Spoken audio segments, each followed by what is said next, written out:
Ally bank account. So if you want to open up your Ally bank account online, or maybe just review the type of bank account that they provide, all you have to do is simply open up your browser, and then you simply want to go to ally.com. And once you go to ally.com, this is the kind of interface you will see.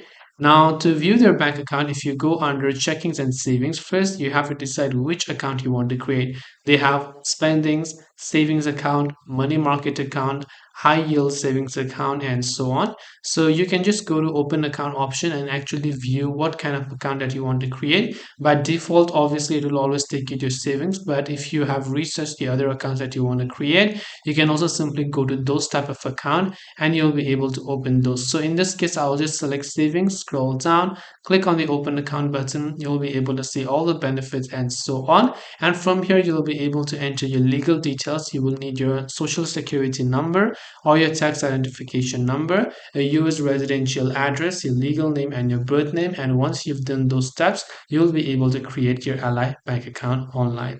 This is what the Ally bank account is all about. I hope that this video helped you. If you have got any questions, feel free to leave them down below. Thank you for watching till the end, and see you soon in the next video.